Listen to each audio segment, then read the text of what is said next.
And we're back. I've promised Ryan this is the last time we're recording this intro, so we better get it right. Welcome to Abstractable. I'm Lachie and this is Ryan. And the Abstractable Podcast is for curious people who want to learn. We dig into our favourite thinkers and uncover what to take away from their ideas, usually something from their books or podcasts or other things they've put out. In this episode, we talk about a book that's really close to our hearts. It's The War of Art by Steven Pressfield. And this is a man who walks as he talks. We cover what it takes to write multiple bestsellers. We talk about Steven's concept of resistance and the big war that we have to overcome it. We talk about what the difference is between the creative professional and the amateur or the hack, and how long it takes Lach to run to the other side of his house to pick up his iPhone charger. So why are we talking about this? Well, we talk about it for anyone who's ever procrastinated, a pretty narrow audience, and because it will get you motivated to do what you really care about. You can find out more about the author at stevenpressfield.com or on Twitter at @spressfield. We hope you enjoy the episode. And we're back. G'day, Lachie. Ryan. How are you? I'm well, mate. How are you? Yeah, good, thanks. Good. I don't think there's an answer we'd give that's any other way. That's the Aussie way. That's it. You've got to say you're good even if you're crying on the inside. And what are we doing today, Lachie? Today we're talking about The War of Art by Steven Pressfield, which is an absolutely fantastic book that I could recommend to everybody to read because it's pretty short. You can read it in a few hours and it's very motivational. Yeah. You leave the book every time you've put it down, kind of wanting to change the world. That's it, which is, that's pretty cool. And it's had an effect on a lot of people. Where did you hear about this book? I think I just heard enough people talk about it. So I think Ryan Holiday really comes to mind. And for those that don't know Ryan, we've actually done an episode, Obstacle is the Way, speaking about one of his many books, a guy that's written, 6 or 7 books, and he's 31, 32. So he acclaims this particular book as being the thing that gets him through, which is pretty incredible. He can't stop. Yeah. If he's a motivated machine already, if he reads this book, he'd be going off tap, I reckon. Yeah. He's putting the premium fuel in, mate. That's it. Yeah, so this book is for the avid procrastinator. And so I definitely fit in that bracket. Don't know about you, Lachie? With certain things, yes, definitely. Yeah. Certain categories of things. And it's for the, even the people that have had maybe a little bit of a creative calling somewhere deep inside, lurking in their soul, and maybe some questions that actually Pressfield asks at the start of his book is, have you ever bought a treadmill and now it just gathers dust? Ever quit a diet, a yoga course, wanted to play piano or paint, wanted to start a venture or business or crusade for world peace. So if you fit within one of those brackets, this book is for you. And added bonus, it's about 150 pages, super short. Perfect. That's what we like. It's for sure one of those books that, it's essentially about overcoming your fear of doing something, what he calls resistance. And the whole book's around kind of how you overcome that kind of inability to act. Yeah. So Pressfield, he's now 76 years old, which means he was born quite some time ago. He was actually born in the port of Trinidad, which is just off the northern coast of Venezuela in South America, because his old man. That's cool. Yeah, his old man was in the Navy and he was stationed there. Right. Bit of a strategic outpost, I think, the port of Trinidad. 1965, he went to Duke University, 1966, he joined the Marine Corps, and he was there until 1971 as a rifleman. Yeah, right. That's interesting. Yeah, so he's had a bit of a military background, which I think has something to kind of play in with both some of his writing, so some of the books he's written, which we'll get to, for those that don't know, and also his disciplined way of life.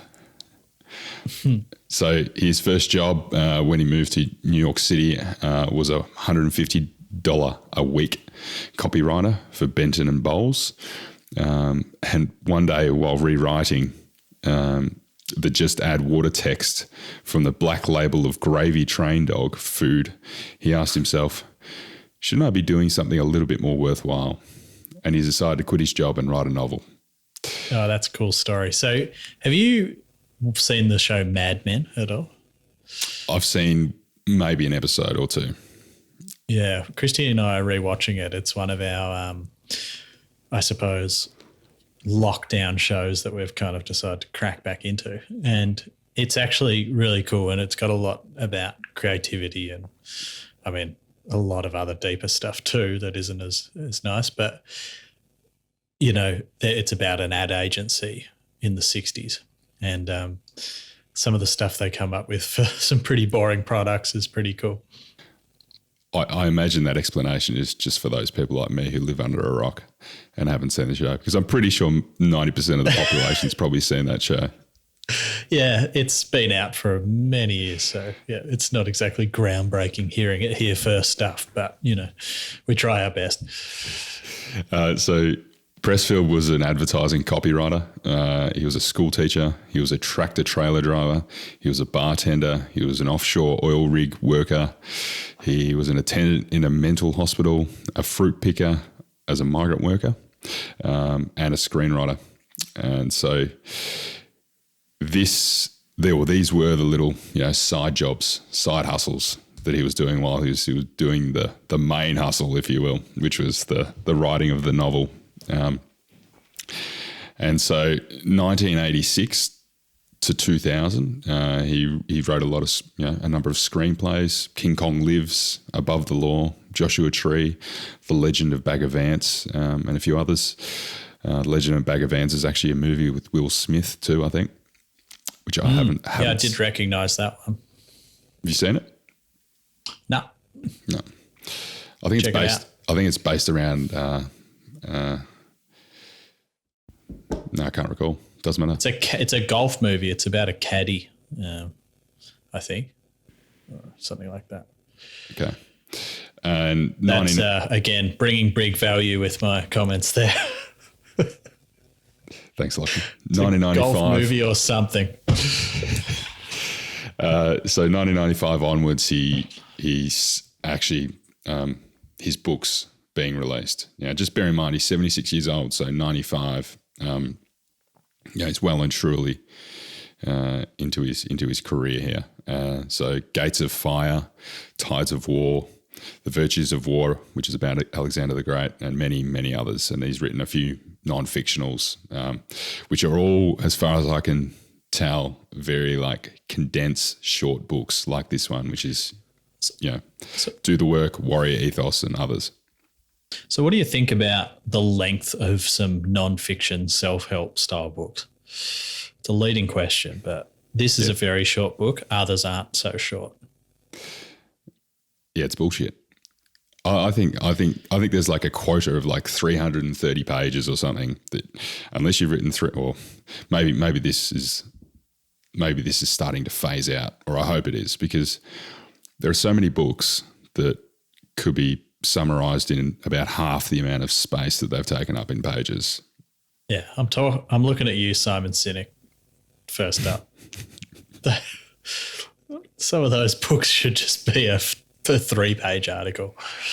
See, I haven't read Start With Why, but I've heard very mixed reviews about me versus others. Is that what you're trying to say? No, I've heard other people critique it. And they're not fussed by it. Watch the TED Talk, leave the book. That's my tip. I take it won't be an appearance on the podcast then, mate. No. I mean, great idea, but again, it's not a book worth of idea. Okay. You heard it for first. Watch the TED Talk. 2003, Pressfield's Gates of Fire and Tides of War and The Last Amazons were respectively 1, 5 and number 8 in the bestseller list in Greece. So, and these are like massive tomes, by the way. These are like the opposite in length to his non-fictionals, which I think in a narrative is great. It's big in Greece. Yeah.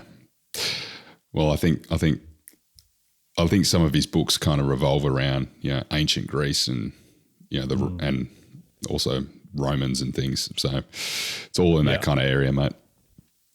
And he was also on Oprah on her Soul Sundays or whatever it is, and did a multi-part series on that about digging into resistance and overcoming it.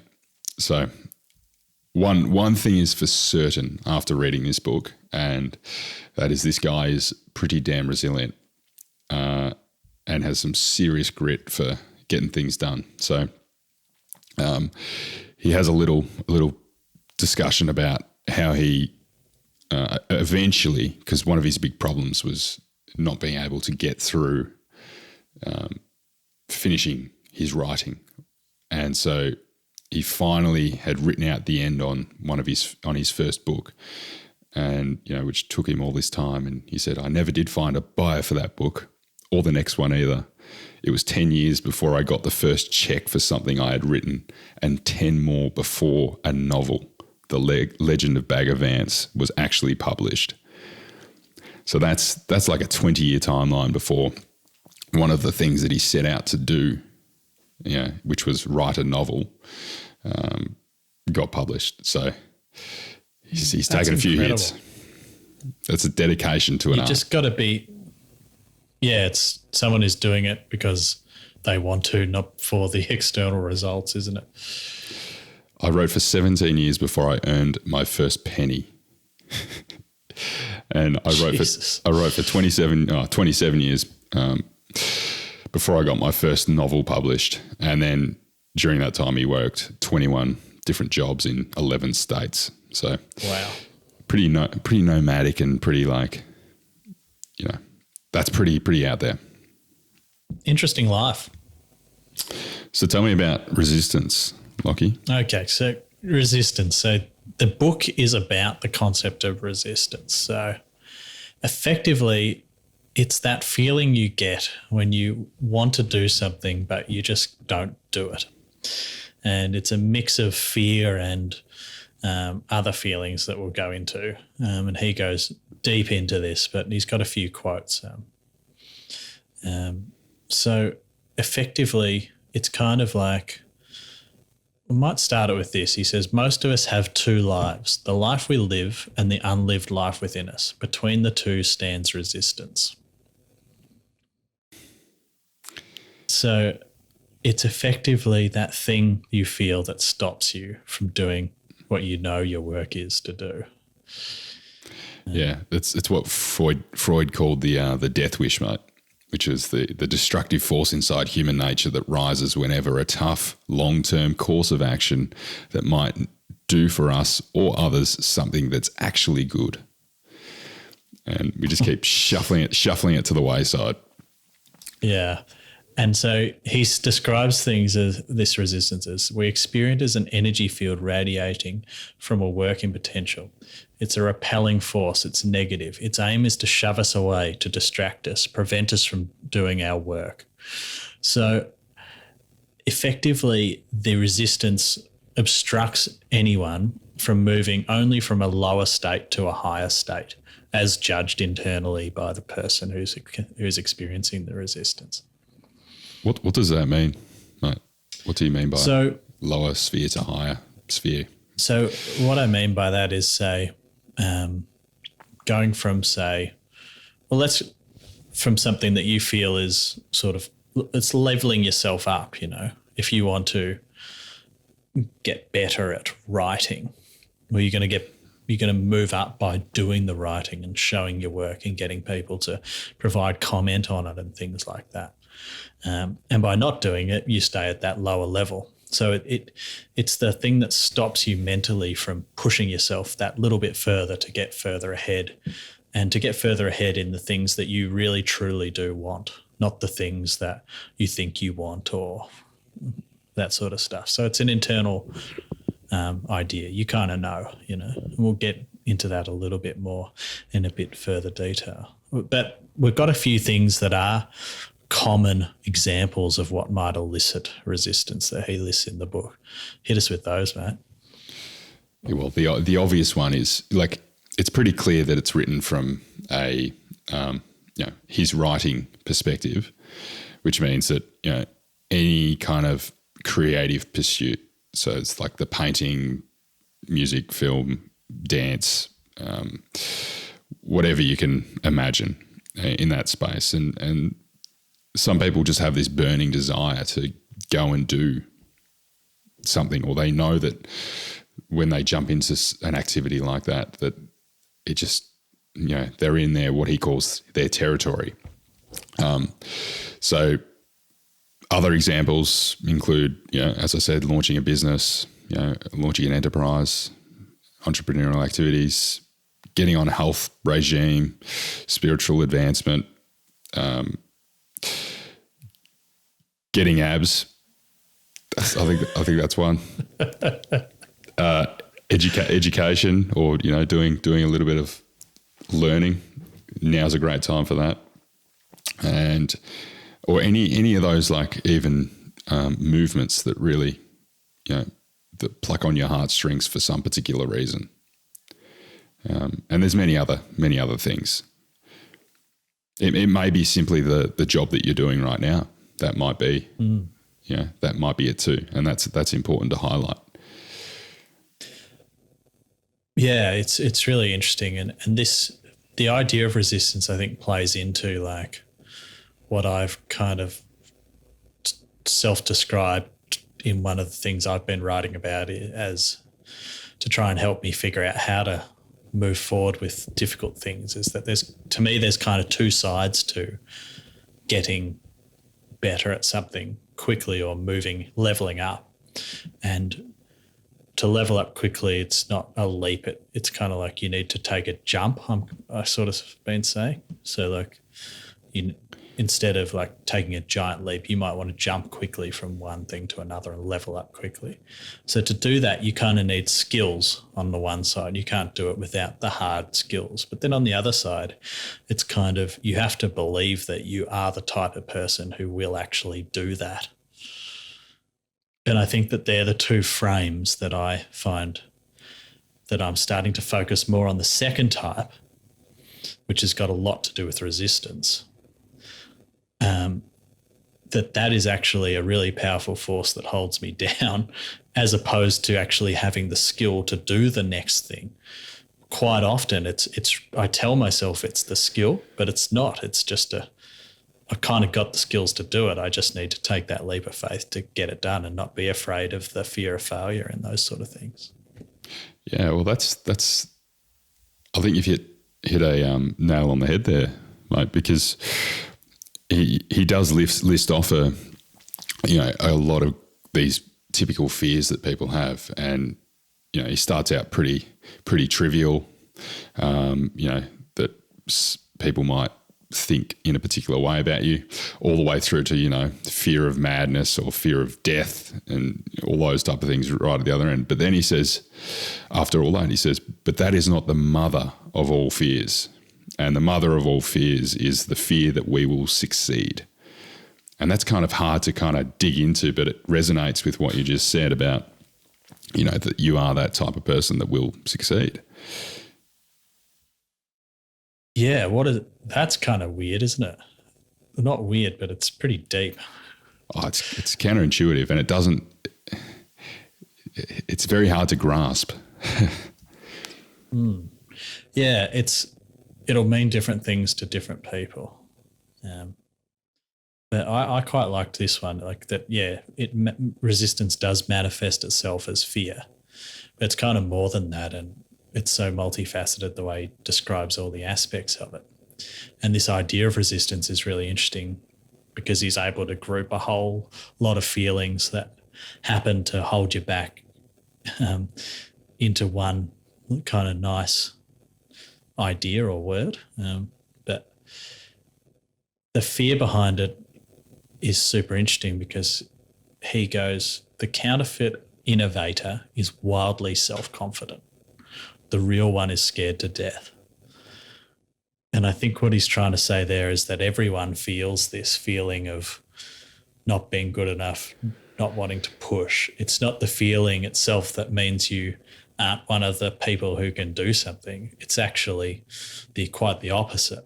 It's the people that recognize that that's a normal part of the process and go forward anyway. I can't recall who it was that he spoke about, but it's a really famous stage actor, and he said that before every time he still goes on stage, he basically spews because he's so nervous. But he's like one of the best stage actors in the world. That's Australian for vomiting. Yeah, sorry. We've got many, many words for that. Take a chunder. Says something about Australians, but we won't dig into that. Yeah, that's so interesting, isn't it? That every time, after years and years and years, he still throws up before he goes on stage. I liked this one as well. He says, resistance is experienced as fear. The degree of fear equates to the strength of the resistance. Therefore, the more fear we feel about a specific enterprise, the more certain we can be that the enterprise is important to us and to the growth of our soul. You're not talking about, I don't want to go to fucking work on Monday though. No, it's more like, let me ask you this. Where do you feel resistance most? I think it's a tough question, right? So one example, right? And the point you're trying to make, or that he's making, is the fear can be used as a compass, and to try and look at it as a guiding compass for you to, maybe direct the path as to something that might be well and truly worthwhile. What I'm very curious about though is, it seems that some of the more creative pursuits, because there's such a potential for a long period of time before there's any maybe commercial reality, if it ever occurs, this becomes, they automatically evoke that real strong emotion. Do you know what I mean? But where the distinction is made is if this is really the calling, then you basically can't help but do it, or that you can't help but have the desire to go and do it. I think that's the point, is that you can't help but keep thinking about it. There's a tension that exists. You'll fear it, but you can't stop thinking about it, or it comes back up for you over and over again. And there's a tension between wanting to do it and being too afraid to. Yeah. Mate, jumping into this podcast, that's something that causes a bit of resistance. I wouldn't say it's the biggest resistance, but I don't think I can give a clear answer as to what that is right now. I probably need to do a little bit of introspection myself. That's right. Bit of soul searching. I've got a couple for you. I mean, this podcast terrified me to do it at the start. It didn't feel like something that was possible at the start of this for us to, or for me to go out and release something like this. And through your help, I think we've kind of got there. But it was certainly something that I found very, very difficult for a long time, but still wanted to do. I think I was the one that brought it up at the start, and there's that tension. And then another one for me is that I've been playing the guitar and singing, and even just talking about it right now kind of terrifies me. But and he's not a bad singer, by the way. Thank you. But I actually took guitar lessons and did a little performance last year, and that was one of the most terrifying things I've ever done. But it's something that's come up in my life over and over again as something I've wanted to do. And yeah, there's a lot of reward on the other side of it if you can get there, but bloody hell, it's hard. Who's your favourite guitarist? That's hard. James Taylor for sure. I like that country finger picking style. He's got a great voice too.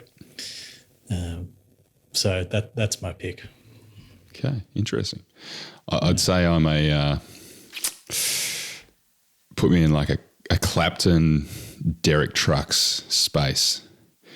Okay, I don't know who Derek Trucks is. It's like blues. He kind of sits in this weird like progressive rock, bluesy, jazz, almost like jazzy space. Is a weird kind of blend of the three. It's a great concert called Songlines. If you want to check it out, I will. You're a music lover. You go pretty deep into different genres and that sort of thing. Yeah, if only I could play an instrument.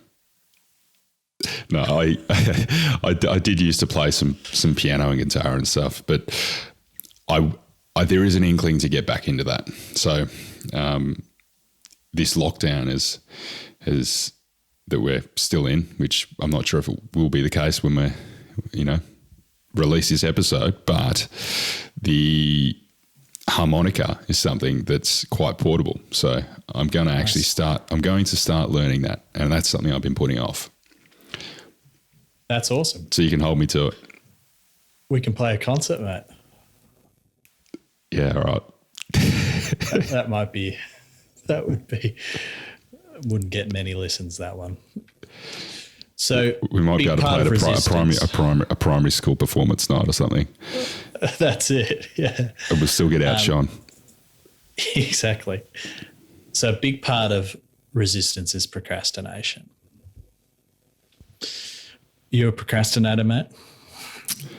I was a born procrastinator, for sure. Yeah, born to procrastinate. Yeah. Just putting things off. And what about you?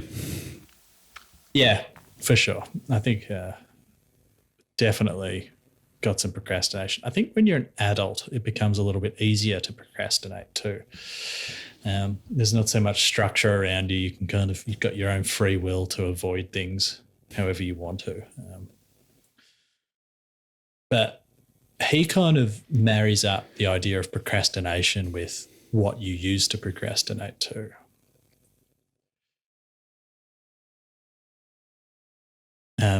So I guess he kind of talks about that you can kind of tell if you're using something to procrastinate or something illicit to procrastinate, whether it be junk food, drugs, shopping, sex, TV, gossip, alcohol, the consumption of any product containing fat, sugar, and salt, he says.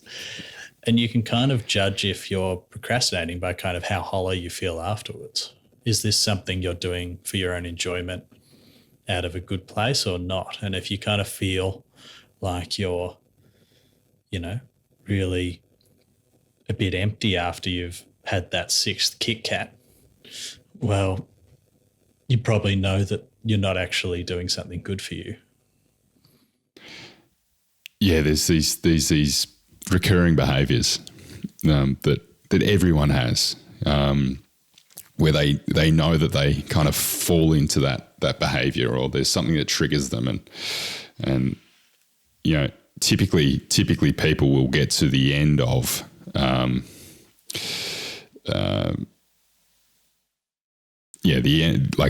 the end of doing that particular thing, whether it's like scoffing your face full of a bag of chips or something, and they get to the end and just feel empty.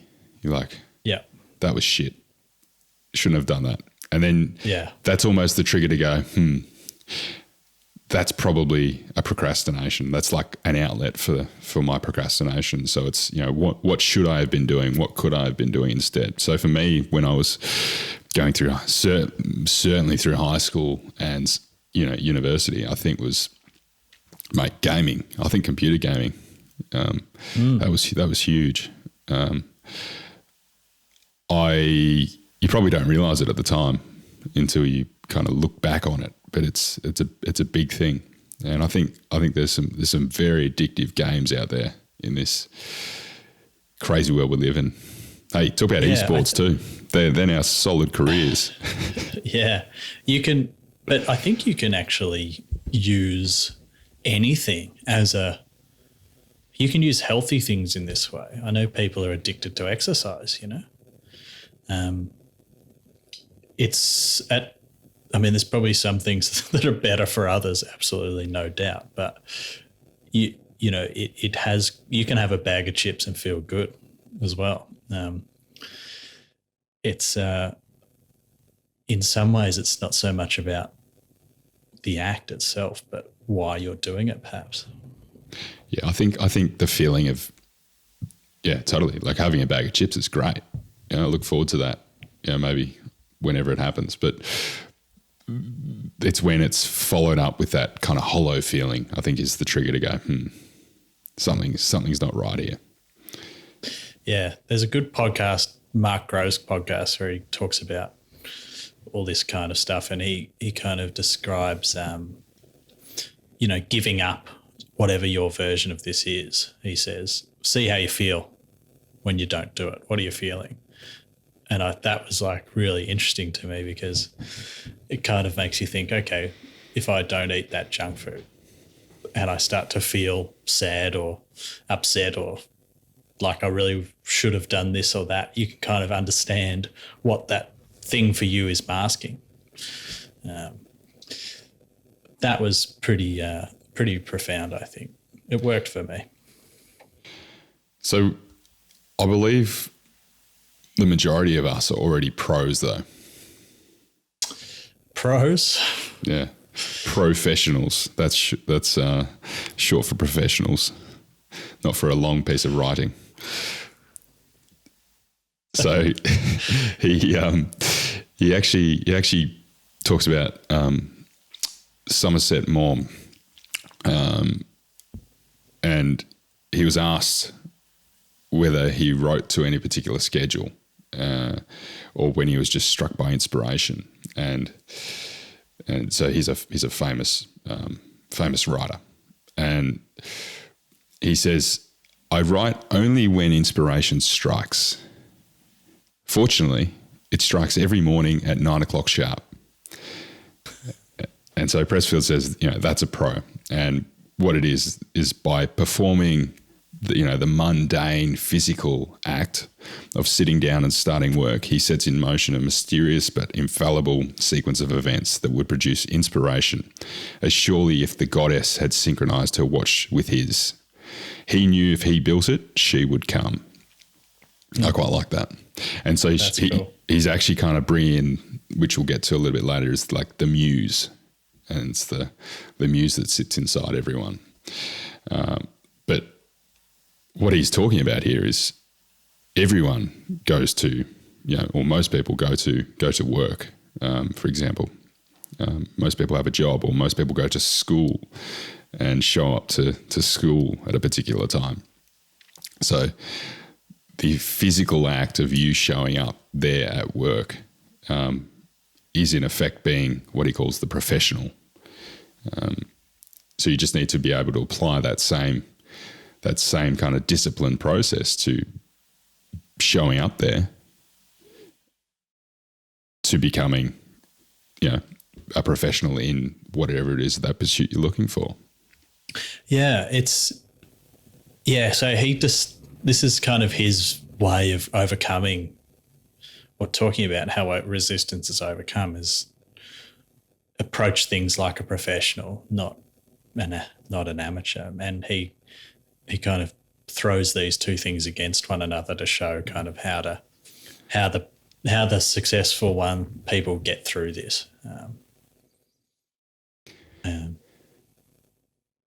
Yeah, he this is where he brings in that the hack. He says about what the hack is, and and the hack is the one that actually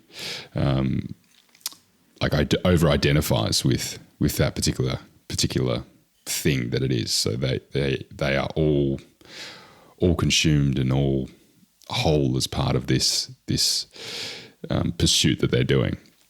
The success of the pursuit defines their worth as a person. Yeah. And it's it's so hard to get over the failure of that if that's how you feel. It's a natural way to kind of feel, but you're so much riding on it, you're never going to put your stuff out, right? Yeah. Unless you actually start doing it. And so because, it's basically paralyzing because they're so over-identified. Just on the jobs, he says, we may take some pride in our work. We may stay late. We may come in on weekends. And we recognise that that's not part of our job descriptions. And so this is something that many people already do, without a doubt. It's just that they're applying it not necessarily in what it is that they could or should be doing it in. Yeah, he kind of says, well, Resistance knows that the amateur composer will never write his symphony because he is so over-invested in its success and over-terrified of its failure. I can totally relate to this. 100%. Is this in the music? Probably more in the writing. Like, I've written a bunch of stuff I've never put out there. The first time I put a blog post up, I didn't even have my name or anything against it. And I was like, I hope no one ever sees this, I know how you feel, mate. I think I've got 48 blog drafts sitting in my Evernote at the moment. They just haven't quite got there. That's it. The last 5%'s the hardest.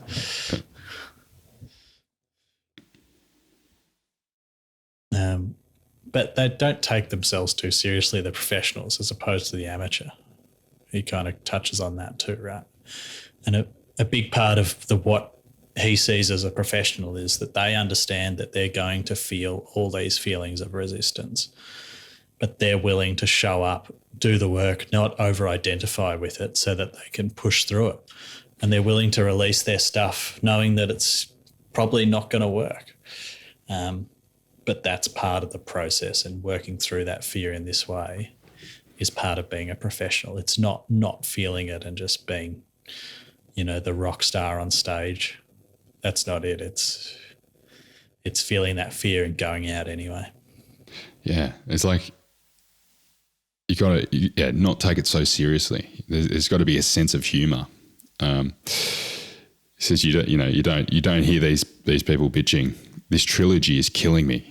Instead, they don't write the trilogy at all. So how do we actually overcome resistance, Lockie? Show up every day is his first thing, or whatever that version is for you. Show up in a regular way and show up every time. And if you don't miss twice. Now, there's heaps of famous examples of this. Jerry Seinfeld writes every day. You gave one about Nick Cave, among others, for people who want to crack into episode 7.5, I think. Yeah, nice. Yeah, thank you. And, there's lots of others of people who make sure they go to work and do the work every day. And like I said, if it's not every day for you, it's every Saturday or it's whatever. You just show yourself that you're worth this, or that you're going to – it's reinforcing to show up and do it when you say you are going to, even if you don't feel like it. And make sure you do it for the allocated time that you said you're going to do it for. Don't finish halfway. You do it even if it doesn't feel right. You just keep going and you get that 2-hour block out. Yeah, well, I think like thinking about it in the sense of, what you would do for your job. Your work week is is a good one there, because you're not going to just go home at lunchtime at work, and it's not to say that you need to work an 8-hour, 9-hour day doing this particular thing, just maybe turn up for 2 hours, but sit there for the 2 hours. Don't leave after half an hour because you're kind of just stumbling your way through it, or you can't find a groove or a flow. Just sit there, just keep going. And so that's part of the quest for quality. And he says that his job is not to do that. He says he's already kind of consigned that particular aspect of doing the actual work to the muse. He just needs to get there. He just needs to get to his computer or get to his writing pad each day. So what is the muse? This is something that I struggled a little bit to comprehend during the book. Yeah, he gets a little bit, I guess, spiritual here, or a little bit, creative and hard to kind of put a finger on in what things are. But he does say that artists have invoked the muse since the time immemorial. There is a great wisdom to this. There is a magic to effacing our human arrogance and humbly entreating help from a source we cannot see, hear, touch, or smell. Sounds pretty out there, mate. So is it him trying to say that he turns up, if he sits down at the keyboard and writes, the rest is up to some higher power to bring the words to him? It will come. It's kind of having, the faith that it'll flow through him when the time's right, if he just sits down and does it. Yeah, that's pretty well. I think that's what he's trying to say. Like, I think maybe a nice example of this is, or maybe you could liken it to like flow. Entering into like a flow state, and all of a sudden, things just are coming. And then I don't know about for anyone that's written, but I've certainly written things, in the past, and then I come back to them and I go, oh, like, oh, I wrote that. That's weird. I don't think I could write that. And that it's very strange that you sometimes coming back to some of these things, or you might be struck with an idea in the shower, and it's almost like you're just providing enough space to like let your mind settle down into its lower reaches and find something that's already there. Is it an alter ego, or is that the wrong way of putting it? I don't know if it's an alter ego, because I think an alter ego is, he says that, the ego is kind of part of resistance, if you want to jump into that. But, okay. Where the thing the ego is the thing that is building and kind of making the resistance its thing. It's kind of like a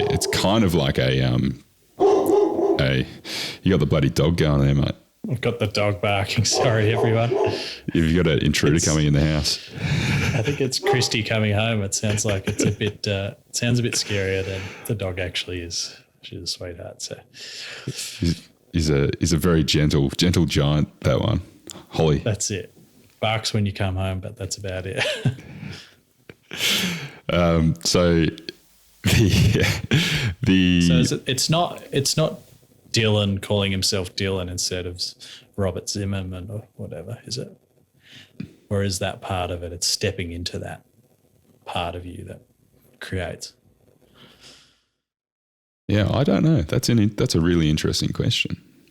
There's a lot of artists. Like I've read a book. There's a great book, biography of Michael Jordan, that we have to do on here one day. But there's now a Netflix documentary about him. And he kind of says, well, after this particular game, I was Mike Jordan, and that's when I became Michael Jordan.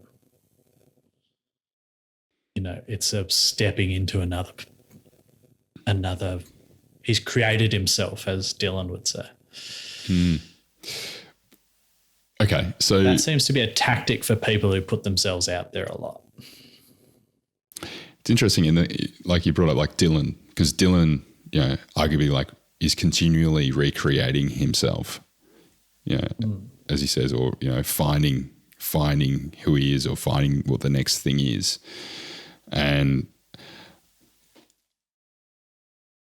yes, it's almost like them stepping into that identity is them, committing to showing up, and so if it's to kind of drag it across into Pressfield's framework, them stepping into the into that new identity, that new name is them going, I'm going to commit to this and I'm going to show up and be it, and then they just get there. Because you also hear about,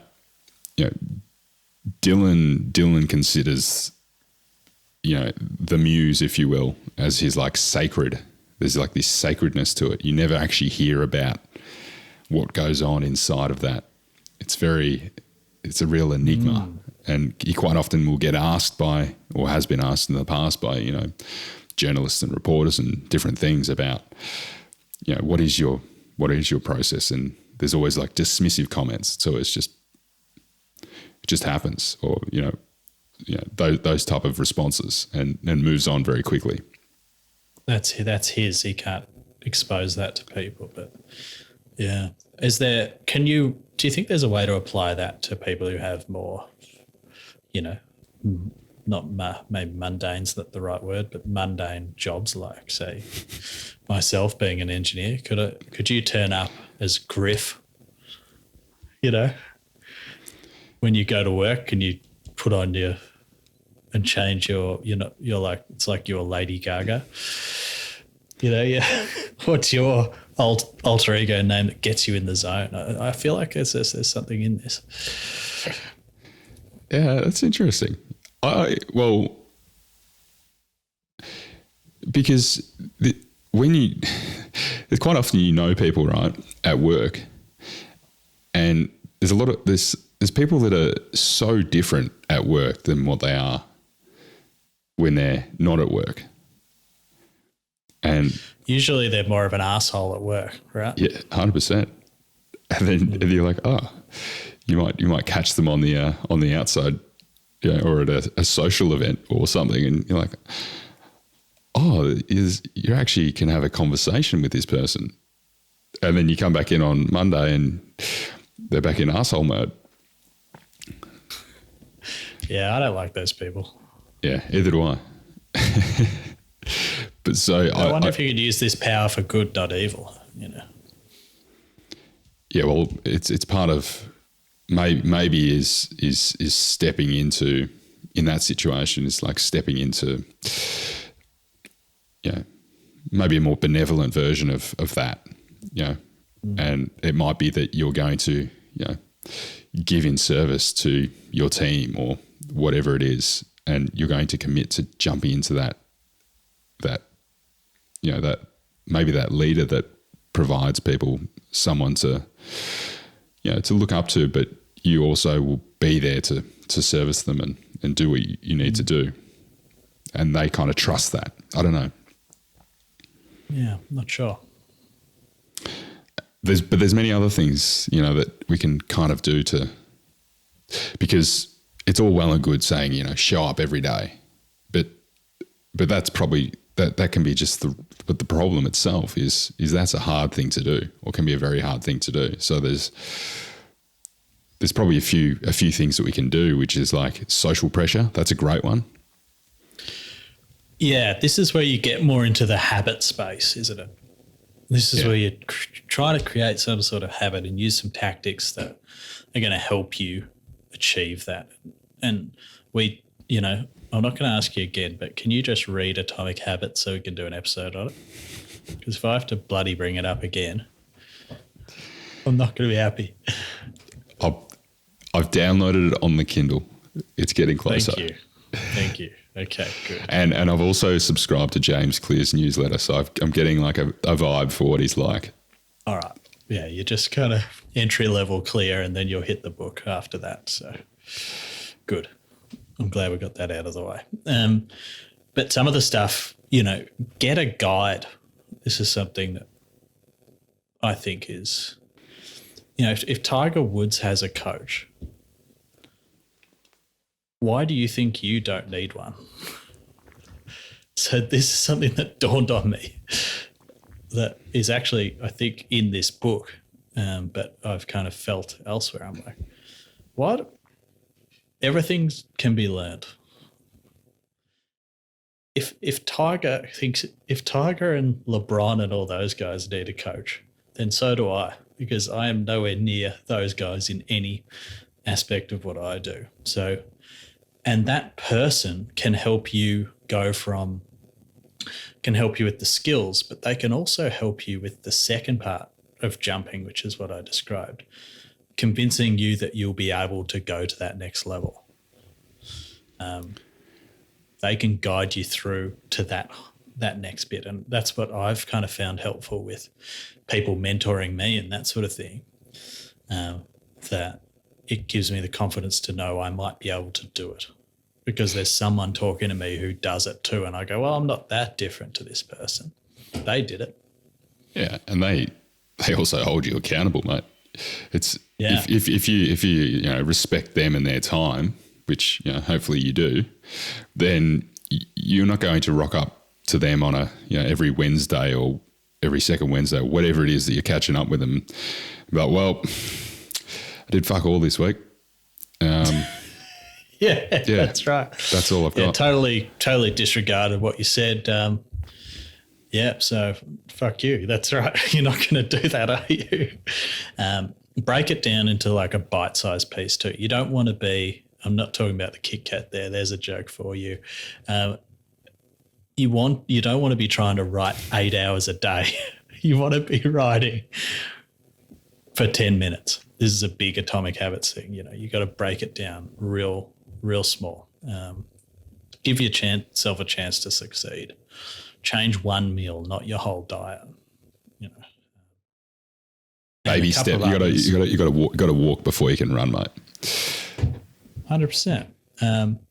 Be kind to yourself too. If you eat that biscuit, then don't throw everything away and you get back on the horse. Be kind to yourself. Forgive yourself. That happens, but just try not to miss twice. We've been speaking about work a lot, right? And one of the junk food. Yeah. Well, one of the big things about work is, you've got this deliverable due, next week, or you've got a tender submission, or you've got to meet this milestone. There's these things looming in the future that are already locked in time, and that you just have to get there and meet it, or otherwise you need to come up with a really bloody good reason as to why it hasn't got there. And so another good way to do this is to actually commit to a future thing. So in your case, I should have signed you up quietly to a performance night somewhere 2 months down the track, which means that you need to be ready to play then and there. That's for that. Right. And then you go, well, I've got no bloody choice now but to do it. Yes, that's true. Yeah, exactly. Creating a deadline's a bloody good one, particularly something public. So I need to get my charger for my iPad, so you have to pad out the next 30 seconds. So I hope you provide something valuable. I'll be back. All right. Thanks, mate. I really appreciate that. Probably just to close off that little bit there is that there is some reward on the other side, but it's not necessarily something that we need to be, that you're striving for. And Pressfield definitely points that out throughout, and that's that the artist isn't doing it for all the glory and fame that's on the other side. they're doing it because they love the work. They love being there and doing it. So as part of that process, the artist, if you will, is invested in just doing that craft. So I'm back. Nice one. How'd you go? Yeah, great. That was riveting. Do you want to finish the rest without me? Well, I think that was pretty well lit, mate. The only other thought I had was that Pressfield highlights how it isn't for the love of the reward. It's, or the glory, the fame. It's for the love of doing the craft. So, but there is not the external reward as such of the gratification of getting your screenplay published or whatever. That's nice, but pushing through the resistance gives you great reward just from doing the thing rather than that's something that is nice too. Like, you kind of realize no one cares as much as you do, but that's a nice realization because it allows you to fail if you need to. And I think also you gain strength through that action to show yourself you're moving forward and you care enough about yourself to have gone up to that next level and push through something that's quite difficult. It gives you self-confidence, I think. So there are some intrinsic rewards from pushing through resistance. Yeah, and I think that probably comes as a good little trigger point is having, say, completed some bit of doing the work, and there isn't that satisfaction, there isn't that, that nice fuzzy feeling that you get inside after doing it. That might be a trigger to go, maybe this isn't what I thought it was, or it doesn't provide as much intrinsic of a jolt as I kind of set out. So maybe my motivations are coming from elsewhere, and that's something to be mindful of. Interesting. What's one thing you'll do differently because of this book? Show up. That's awesome. Yeah, me too. I'm going to start writing every day like I was, that I've dropped off and I've let resistance beat me, and I'm going back to it. So good on you. I'm look forward to holding you accountable to that, Lockie. Okay. And I've got a ship too. Real artist ship, they say, isn't it? You got to. Yeah. Well, let's highlight here because this is very Seth Godin. Show up and ship is his two biggest phrases, I would say. So you got something nice for us to close out? Yeah, this is really quotey. So just to finish up, the most pernicious aspect of procrastination is that it can become a habit. We don't just put off our lives today, we put them off till our deathbed. Never forget, this very moment we can change our lives. There never was a moment and never will be when we are without the power to alter our destiny. This second, we can turn the tables on resistance. This second, we can sit down and do our work. That's awesome. It's pretty self-helpy, but it's very motivational, and I highly recommend this book, and I believe so do you. Big thumbs up, mate. 2 thumbs up. Yeah. Thanks. We'll see you next time. Cheers.